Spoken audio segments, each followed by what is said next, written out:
Apparently, the immediate past governor of Kaduna State in northwest Nigeria, that's Nasir El-Rufai, has been on the warpath with his former ally, President Bola Tinubu, and the ruling All Progressives Congress. It's been a very public parting of ways, which many analysts predicted after the former governor failed to secure a reasonable slot in the president's governing team, including the recent allotment of boards of government agencies and parastatals. On Tuesday this week, El-Rufai said the relationship between President Bola Tinubu and the North has become so untenable less than 2 years into his administration, warning that he may be given the Goodluck Jonathan treatment ahead of the 2027 elections, apparently in reference to the circumstances that led to the ousting of former President Goodluck Jonathan in 2015. Polarized news analyst Dayo Sobowale joins us now to discuss this war of attrition in All Progressives Congress, the likely impact of El-Rufai's attack of the Tinubu administration, and the need for amicable resolution. Mr. Sobowale, we're glad to have you. Thank you so much for joining us. It's a pleasure of me, Yasuda. The Goodluck Jonathan treatments. Yeah, that's a powerful one. What do you make of this threat? My reading of that is that he lost the election when he was incumbent, and he should not have lost if he had respected the North, which is what Rufai is trying to caution the president about. That, how do I put it now? That he should not bite the finger that has fed him or that put him into power. He's in a position to say that because Rufai has been on the political scene for quite a while, military and civilian, so he knows what he's saying. If I were president, I will listen to him. You see, I saw the word war of attrition. I don't see any war of attrition.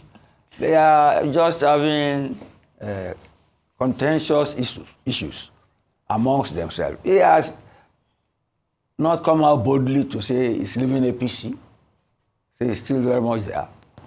So my own initial reaction is that the APC should listen to him as somebody who contributed to the emergence of this Tinubu presidency.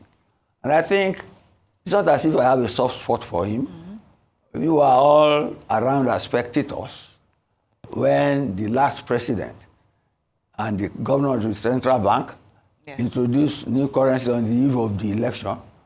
And it was apparent that if things continued like that, the former president may not be able to hand over to his potential successor then. But then, this incumbent president won the presidential election. And it was Rufai who led some governors to the Supreme Court. Yes. You get me? To the Supreme Court. And it was even the one who was bold enough to walk into the former president to tell him that they say you have a candidate, and that one said he didn't have a candidate. So, in political terms, they should have respect for what he's saying, although, like all politicians, you never know. And then you even really never know whether what he's doing is not with the consent of the president you think he's fighting a war of attrition with. This is politics. And you see, like I said, it's just 2 years, and 2027 is still far. But you know Nigerian politics, you have realignment of forces, potentially there, right before our eyes. They are not lost in plain sight. I think this is laying the foundation for some more interesting political developments, coalition, defection, and so on and so forth. Let's leave it like that for War now. of attrition, so to speak, huh? Defection. That's a little bit of people leaving. No, but I don't see it as war of attrition. The real issue is, or the real question I want to ask you is, what happened? I mean, we know that they had a bromance. That's President Tinubu and El Rufai. They've had this relationship for years, and we even saw during the campaign trail, I think El Rufai was alluding to the fact that he wanted to go back to school. And we heard President Tinubu come out to say, I will beg him on this podium not to leave, to make sure that he stays in our government, that we need him. You know, all these really glowing things, only to have El Rufai dropped proverbially from the political scene. So what happened? What's it going to take for them to realign? It's not a matter. Let me answer your question. You have asked your question. You see, don't let us forget that he was to be made a minister. Yes, but when they got to the Senate, the screening went the bad. The others took a bow. They disgraced him literally. You see, because he has been a kingmaker for long in the party, he must have trodden on some toes, so it was payback time. So it's not as if he doesn't have a grouse. He has a legitimate grouse. And what he's saying is that he's not an hungry man. I don't expect him to be an hungry man, having held so many public offices. So he's saying that he's still there, but he can't recognize the values the party is putting on now. And he said the party should go back to the old ideological progressive stance.